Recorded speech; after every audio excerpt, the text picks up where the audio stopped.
pada 2023 mendatang, China akan menjadi negara berpenghasilan tinggi. Pada kurun 2021 hingga 2025, pertumbuhan ekonomi China akan berkisar 5,7%. Cina atau biasa disebut negeri tirai bambu, negara yang ekonominya berkembang pesat dalam 20 tahun terakhir ini. Negara Cina juga diprediksi bakal ngalahin pertumbuhan ekonomi di Amerika dan jadi negara ekonomi terbesar di dunia dalam beberapa tahun ke depan. Tapi kalian tahu nggak? Kalau sekitar 40-50 tahun yang lalu, negara Cina ini masih jauh dari kata maju, kaya, ataupun sejahtera. Kok bisa? Saat itu Cina masih menghadapi permasalahan sosial dengan ketimpangan ekonomi, termasuk ketimpangan pendapatan antara wilayah perkotaan dengan pedesaan. Di bawah kekuasaan Mao Zedong yang masih erat dengan ideologi komunismenya, di mana sistem ekonominya hanya dikendalikan sama pemerintah pusat saja. Artinya apa? Cina jadi negara yang terisolasi dari perdagangan internasional dan pemerintah jadi distributor tunggal dari semua bentuk kebutuhan manusia, mulai dari bahan pangan, pakaian, obat-obatan, pokoknya semua deh. Kebijakan terpusat itu bikin alokasi sumber daya tidak efisien untuk memenuhi dinamika permintaan masyarakat yang begitu kompleks.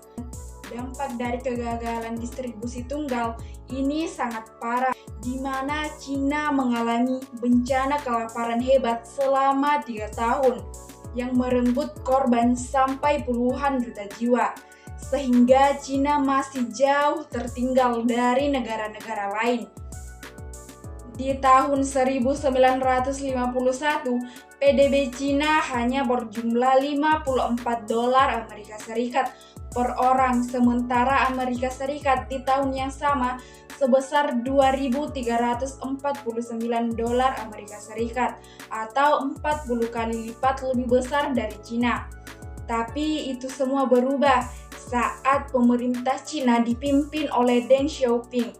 Revolusi ekonomi Cina dimulai di mana Cina yang selama ini tertutup dari dunia luar mulai membuka diri dari investasi asing, diizinkan masuk aturan bisnis dan perdagangan diperlonggar, sehingga warga biasa yang tadinya tidak punya wewenang untuk mendirikan perusahaan pribadi diizinkan.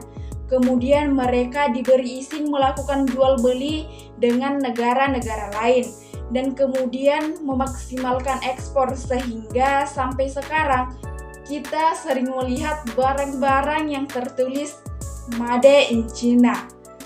Hasilnya di tahun 2017 China adalah eksportir terbesar di dunia, mencapai 2,4 triliun dolar Amerika Serikat. Sistem ekonomi pasar inilah kemudian dilanjutkan oleh pemimpin Cina selanjutnya, mulai dari Jiang Zemin, Wang Juantao, dan saat ini Xi Jinping. Jika kita lihat dari data Bank Dunia dari tahun 1990 sampai 2019, Cina telah berhasil menurunkan angka kemiskinan dari awalnya 66,3% menjadi 0,1% dari total penduduknya sampai sekarang.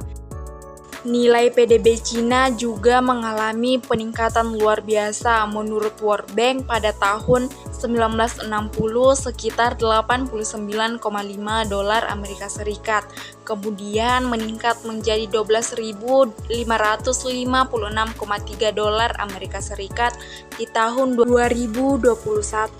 Nah, pada masa Xi Jinping inilah obsesi terbesar Cina menjadi negara adidaya yang bertujuan untuk mengembalikan kejayaan Cina di tahun 2050 mendatang dengan membuka jalur perdagangan dan infrastruktur yang melibatkan 60 negara.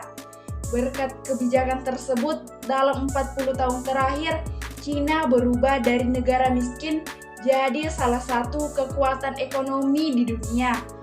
Bahkan saat ini Cina sudah bisa mengembangkan teknologi sendiri seperti teknologi jaringan 5G, stasiun luar angkasa, AI, dan masih banyak lagi.